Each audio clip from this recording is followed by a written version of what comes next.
Seminario de la Facultad de Ciencias. Un espacio diferente para compartir y conocer los temas de investigación de los profesores de la Facultad de Ciencias.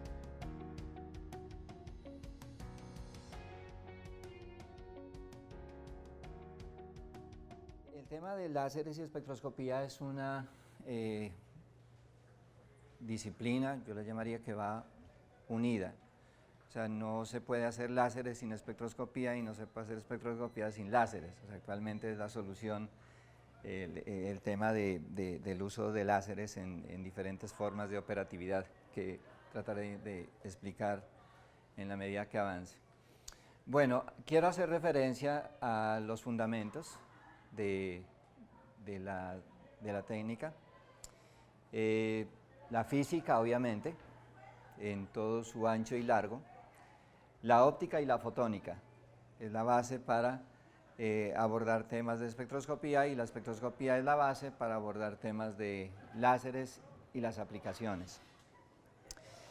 En un contexto más amplio tendríamos, además de las leyes de la física, la óptica, la fotónica, hemos tenido que inmiscuirnos en cosas de química, en cosas de biología, e incluso en cosas de estadística, con el propósito de tener un acercamiento y un dominio de técnicas y tecnologías para poder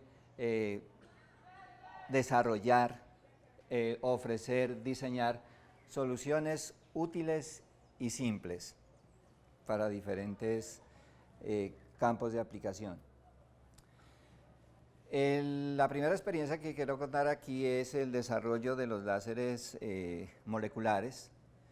En esto, pues básicamente hay una fórmula mágica que nos dice a nosotros cómo es posible atrapar fotones y hacerlos crecer, o sea, amplificarlos. Literalmente, uno juega con una caja donde se guardan esos fotones y se empieza a multiplicarlos, teniendo en cuenta un tipo de medio que puede ser gas, moléculas, o puede ser un líquido o puede ser un sólido. Entonces, este fue, digamos, el trabajo que se desarrolló completamente aquí en la universidad hace unos 12 años aproximadamente. Fue el tema, pues, de una tesis de maestría. Fue muy exitoso y primero empezamos con el modelamiento. La idea es llegar desde este caos que tenemos aquí hasta ir simplificando y llegar a tener este tipo de perfil de radiación en la emisión de un láser de estas características. Aquí se ve el modelamiento de cómo la radiación puede comprimirse o puede adaptarse a un volumen, y obviamente la idea es tener el volumen mínimo de la radiación que se genera y que se amplifica en ese tipo de cavidades resonantes. Se lucha obviamente con una pérdida por diferentes motivos, físicos, ópticos, químicos, mecánicos, etc. Y se tiene aquí una cantidad que nos permite hacer un balance, primero igualar las pérdidas y luego superar las pérdidas. En el momento que se superan las pérdidas, el láser funciona.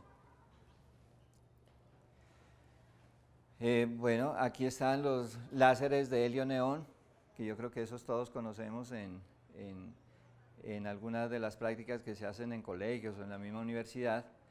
El láser molecular de CO2 con 110 vatios de potencia óptica, y es el nuevo desarrollo que nosotros hemos apropiado, toda esa tecnología, todos los secretos que eso encierra, son los láseres de estado sólido que trabajan en forma de pulsos ultracortos. Estoy hablando del orden de 10 a la menos 9 a 10 a la menos 12 segundos. Es el láser de neodimio Ya, que es el nombre con que normalmente se conoce, pero en realidad es un láser de vidrio. Ese es el tema. Aquí quiero mostrar la diferencia entre los láseres continuos y los láseres de pulso corto, para que ustedes puedan hacerse una idea de los campos de aplicación. Y en los láseres continuos nosotros tenemos una operación bastante larga, o sea, puede ser segundos, unos pocos segundos, puede ser minutos o puede ser durante todo el tiempo la misma intensidad de radiación. Pero en el inverso del tiempo nosotros tendríamos una frecuencia, si ustedes me lo permiten decir, única. Mientras que en el tema de los láseres que trabajan en forma de pulsos, tendríamos completamente lo contrario. En el tiempo ellos durarían un lapso encendidos y eso nos daría la posibilidad de tener un gran conjunto de frecuencias. Fíjese que las operaciones son completamente opuestas. ¿Sí? Bueno, ya les hablaré sobre las aplicaciones de uno y del otro. Lo que se conoce normalmente hasta el momento en el tema de construcción de láseres es el láser de helio-neón. Ustedes ven aquí casi una frecuencia que está de este orden, de 2 por 10 a la 9 Hz. El de neodimio YAG, que es lo que nosotros hemos desarrollado acá, tiene un ancho de frecuencia 2 órdenes mayor, o sea, del orden de 10 a la 11 Hz. Y el de titanio zafiro es un láser que es mucho más ancho, tenemos del orden de 10 a la 14 Hz de frecuencias que se pueden seleccionar y amplificar. Entonces, los avances que nosotros hemos realizado con el diseño y la construcción de láseres de estado sólido, trabajando en forma de pulsos ultracortos, pues tiene una configuración de la óptica que se involucra, teniendo en cuenta el medio activo, pues muy simplificada. Aquí tenemos 2 espejos, uno semitransparente, uno alto reflector, tenemos un sistema de polarización y una celda Pockels, que es la que va a generar los pulsos de luz, y el medio activo, pues obviamente que es vidrio, es citrio en esta cantidad, neodimio, aluminio, óxido de aluminio, perdón. Y aquí vemos entonces lo que es el bombeo óptico para ocupar estos estados de esa matriz, y tenemos un decaimiento no radiativo, pues obviamente con tiempos competitivos que van de 10 a la menos 6 segundos hasta 10 a la menos 8 segundos, y de aquí tenemos la posibilidad de empezar a obtener fotones ya que tienen propiedades de luz láser. ¿Cómo se entrega la energía que debe absorber este medio activo? Mediante una lámpara de alta potencia y que trabaja en forma de pulsos, pero pues obviamente son lámparas clásicas, que lo mínimo que podemos hacer en competencia de pulsos de tiempo es que ella relampaguee a 2 milisegundos y que tenga una separación entre un relámpago y otro desde el orden de microsegundos. Eso hace que este medio activo empiece a generar fotones que van de un lado a otro, de espejo a espejo, y aquí nosotros tenemos una trampa para poder aumentar las pérdidas de la cavidad resonante, que en este caso es lo contrario de lo que se hizo con el láser molecular, y el esquema nos muestra claramente que si nosotros en cualquier momento la acumulación de fotones la bajamos casi a cero, en ese momento nosotros tendríamos la posibilidad de reunir tantos fotones dentro de una caja que es el resonador, que al conmutar y armar la cavidad en un tiempo récord, tendríamos un gran caudal de fotones, y obviamente en el tiempo récord en que la cavidad se configure nuevamente, ¿sí? O sea, estoy hablando del orden de megavatios en potencia óptica y de tiempos del orden de 10 a la menos 12 segundos.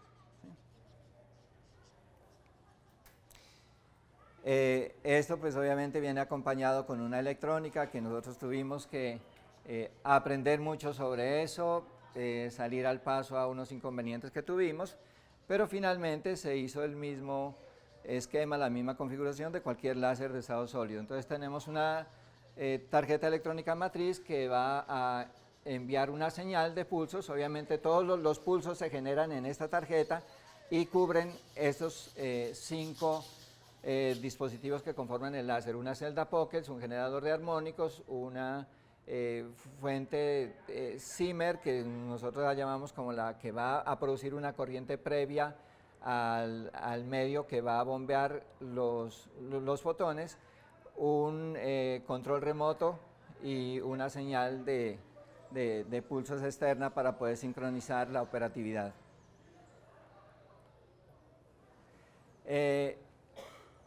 aquí se ve todo el sistema eléctrico. En esta parte aquí, el sistema electrónico está en esta parte, pero se hace un buen acople, de tal manera que uno no corra riesgos al tratar de controlar más de 60.000 voltios que produce una fuente de voltaje de este tipo de láseres. Esta es la lámpara que va a alimentarse de una corriente de aproximadamente unos 60 amperios para lograr un flasheo repito, de 2 milisegundos, que va a lograr impactar el trozo de vidrio que es el medio activo del láser. Y aquí se ven los resultados.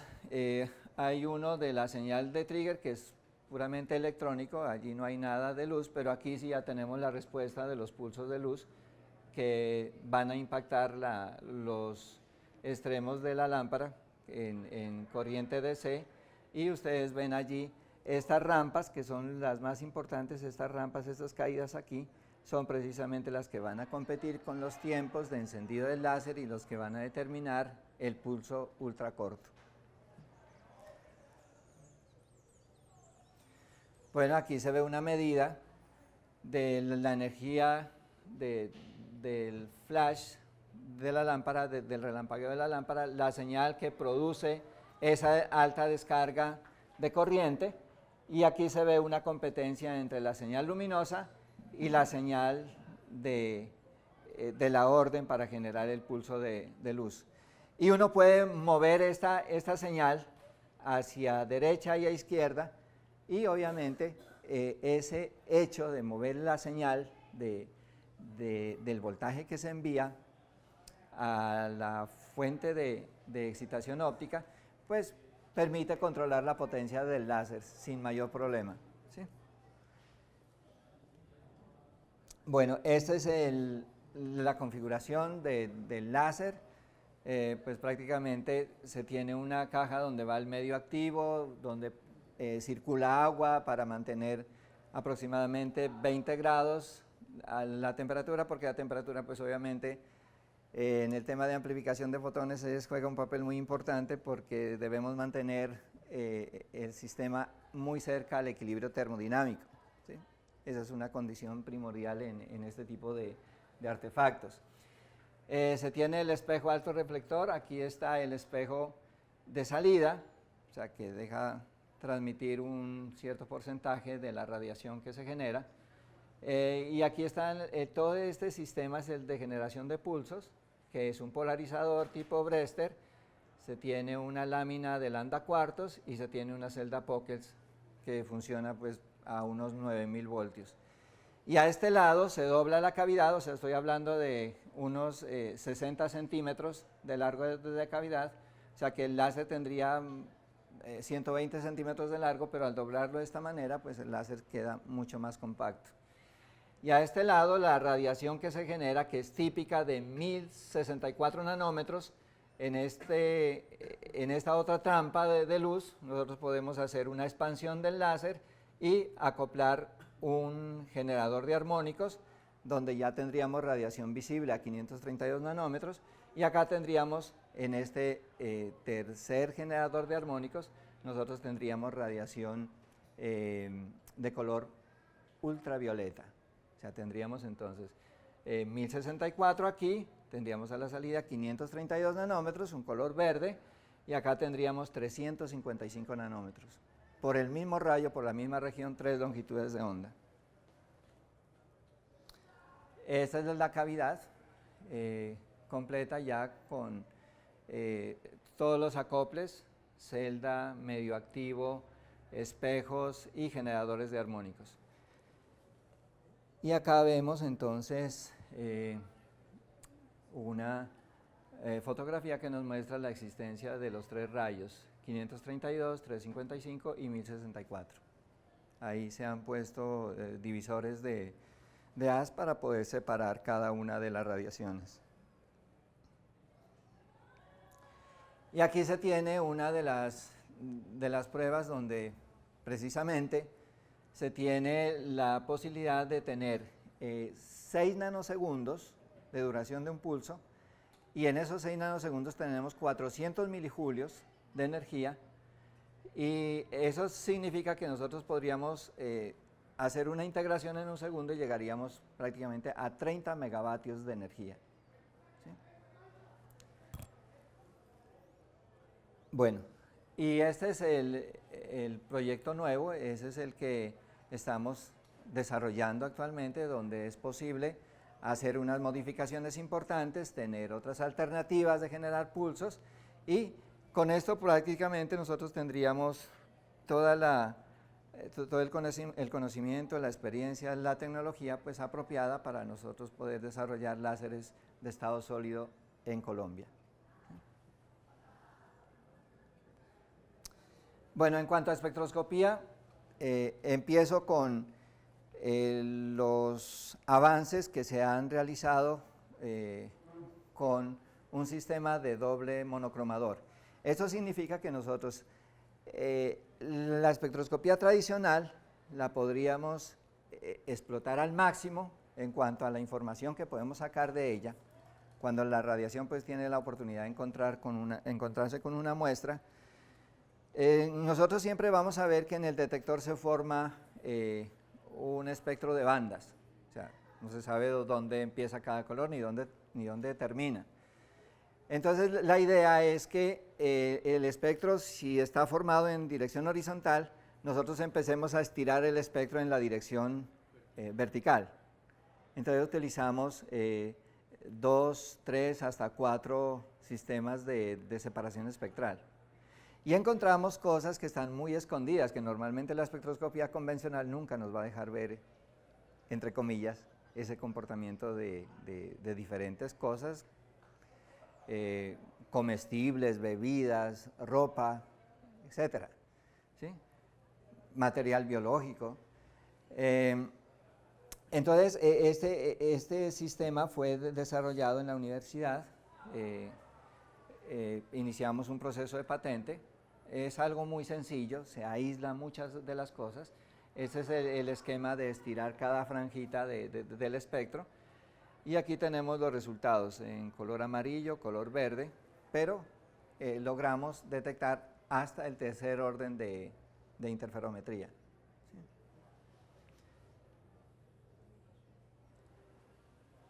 El otro tema es el desarrollo de un espectrómetro inelástico conocido como espectrómetro Raman. Estos equipos son muy costosos y son muy sensibles a daños y vienen hechos para ciertos tipos de muestras, ¿sí? Nosotros queremos romper un poquito ese esquema porque en realidad hemos visto que se puede simplificar las cosas para una aplicación. Entonces, el espectrómetro que desarrollamos tiene un láser que es el que va a interactuar con la muestra, tiene un espejo que desvía la luz láser a la muestra, luego lo que se refleja en la muestra, que es básicamente una base de fluorescencia, es la que va a atravesar este filtro, pero este filtro, fíjense que aquí se acaba el color verde, porque este láser es uno de estado sólido, de neodimio YAG, pero de aquí en adelante nosotros dejamos atrás la fluorescencia y dejamos pasar la radiación que va unos 5 o 10 nanómetros más arriba de lo que se produce en fluorescencia.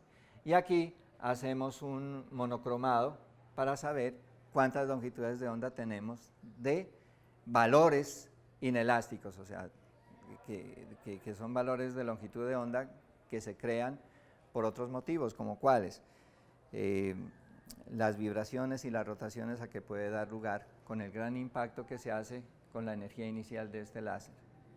Y ahí descubrimos otras cosas que están escondidas en la espectroscopía tradicional, ¿sí? Este es el sistema ya como un todo. Tenemos entonces un sistema de enfriamiento de la muestra con un sistema Peltier y una circulación de agua en ciclo cerrado. El láser entra por este lado, bombardea la muestra y ella produce un destello donde nuevamente aquí el filtro Edge nos da la oportunidad de tener longitudes de onda de 540 nanómetros en adelante. El láser es de 532 nanómetros y acá estamos recogiendo ya 8 nanómetros por encima.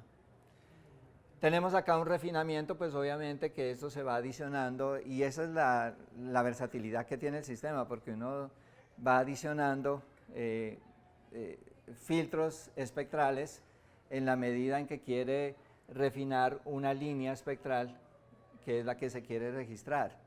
Entonces todo esto depende de la muestra. Este equipo fue hecho pues obviamente para detectar un tipo de hongos que ataca los frutos o las hojas de las plantas, que es muy difícil verlo en un determinado tiempo y este espectrómetro pues es especializado y se puede usar en vivo, o sea, no necesita preparación de muestra, no necesita ninguna cosa especializada, se puede simplemente poner un trozo de fruto, un trozo de hoja y nosotros podríamos ver si está infectado o no con algún tipo de enfermedad. Tiene doble canal porque en un canal tenemos una escena de la muestra después de pasar todos estos filtros donde podemos obtener una imagen espectral, pero también tenemos allí, viendo la misma escena, este otro detector que es el que nos da el acompañamiento de imagen y espectro a la vez. Y aquí está la prueba, el funcionamiento del espectrómetro, y aquí se ve un registro en cuanto a las líneas espectrales pues típicas de transiciones moleculares de vibración y rotación, que es básicamente para lo que es hecho el equipo. Este es un pedacito de espectrómetro que se utiliza para medir la transmitancia de radiación ultravioleta a través de lentes que usamos normalmente para lectura o para protección solar. Esta fue una patente que se obtuvo en el año 2013 y que obviamente tiene unas características que son especiales para hacer ese tipo de medida de paso de radiación ultravioleta del sol. Estamos hablando de la radiación tipo B, radiación tipo A, que este equipo puede hacer el test de cuáles son los materiales, los policarbonatos que logran frenar esa radiación que nos puede hacer daño. ¿Sí? Bueno, aquí hay un equipo que se llama espectroradiómetro solar, un pequeño telescopio que está automatizado para guiarse por GPS, y en la base hay un espectrómetro que logra dibujar el espectro a medida que transcurre el tiempo, tomando el sol como fuente de iluminación. Y en este lado hay un impactor de partículas de aerosol de atmósfera que precisamente pues hace el papel de análisis sin necesidad de enviar muestras a otro país. O sea, lastimosamente pues esas técnicas no están desarrolladas acá y nosotros quisimos hacerlo para ahorrarnos todo el tema de análisis de muestras en un sistema que recoge aire como si fuese un pulmón humano, lo impregna en un filtro microporo y ese filtro se pasa por un espectroscopio similar al que se tiene acá y se hace el análisis de la concentración de un tipo de sustancia que se haya pegado en él. Este es el sistema radar láser o LIDAR que se desarrolló en la universidad y que opera desde el año 2009 y es el que sirve aquí para dar o contribuir información sobre el tema de la contaminación en Medellín. Entonces está el láser en forma de pulsos, en este lado está el telescopio, está una unidad de separación espectral, aquí hay unas señales de fotomultiplicadores y tenemos un sistema de señal transitoria. Ese sistema de señal transitoria pues básicamente es otro tipo de espectroscopía pero en el tiempo y que nos permite ver la acumulación de un cierto tipo de contaminante en tiempo real. ¿Sí?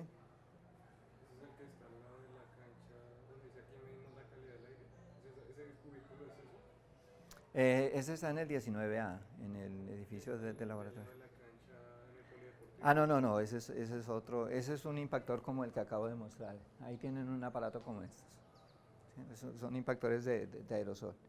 Bueno, Este equipo lleva funcionando desde el año 2009, estos son bueno, el diagrama de lo que tiene, la forma como separa espectralmente la señal que se devuelve desde diferentes alturas, o sea, él tiene una capacidad, según el sistema de registro, de hasta 60 kilómetros recoger información.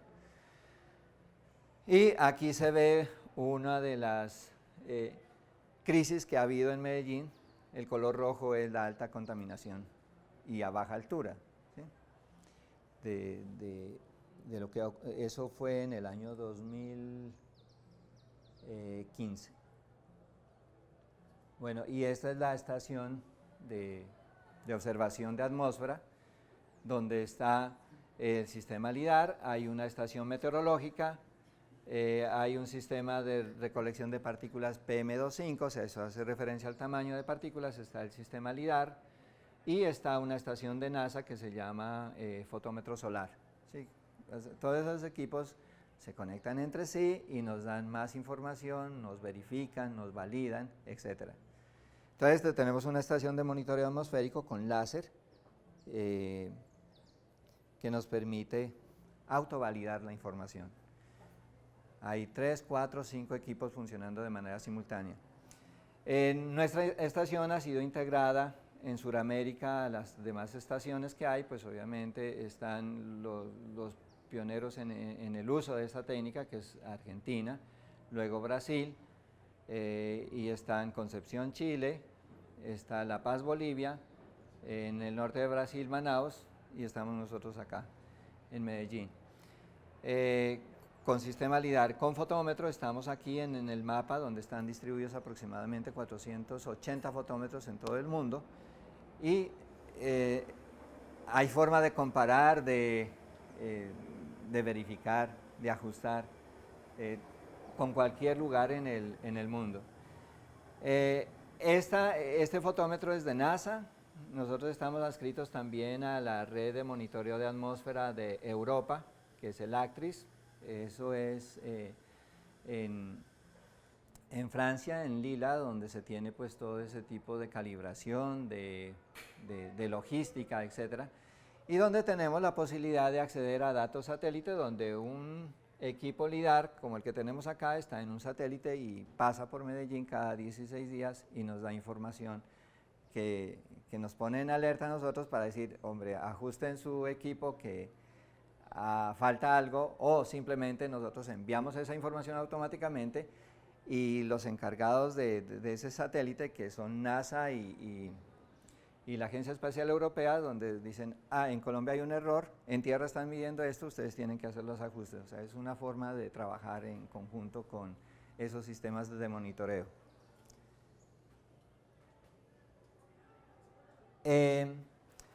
¿Cuál es la meta? O sea, la meta es que nosotros pudiéramos tener un sistema matriz de espectroscopía muy robusto y que pudiéramos validar todos los sistemas que pueden ser más livianos, por ejemplo, los de calidad del agua, los de calidad de alimentos, los de industria y los de textiles u otro tipo de cosas. Eso hace que nosotros pudiéramos independizarnos un poco del tema de los equipos que son muy pesados, son muy grandes y son muy costosos. Y nosotros tengamos una espectroscopía incluso portátil, ¿sí? Para verificar, para descubrir, para ver nuevas cosas que quizá no se pueden hacer a simple vista. Y en esa meta, pronto vamos a tener un láser de color blanco, donde tengamos un espectro pues ya no de bandas, sino de líneas, y eso nos facilita las cosas. O sea, las transiciones que nosotros podríamos hacer tendrían un estado bien definido inicial y un estado de llegada en una transición electrónica, vibracional o rotacional, pues muy bien definida. Y con eso nosotros intentamos implementar un sistema de espectroscopía láser de alta resolución y precisión. Un sistema de espectroscopía láser no lineal, como el que nosotros hicimos para el tema de los frutos. La espectroscopía de alta resolución temporal, o sea, todo el tema pues, de entrenamiento que hemos tenido con el sistema LIDAR, y la espectroscopía de 2 fotones, que es una espectroscopía fabulosa, se usa muchísimo en el tema de la determinación de la eficiencia del movimiento electrónico en celdas solares, y obviamente serviría para ver si realmente lo que se tiene como celdas solares tiene esa movilidad electrónica y nosotros poder hacer algún aporte sobre un nuevo material o un nuevo ajuste que podamos garantizar y verificar ese tema de el movimiento electrónico con luz. Bueno, el grupo y gracias.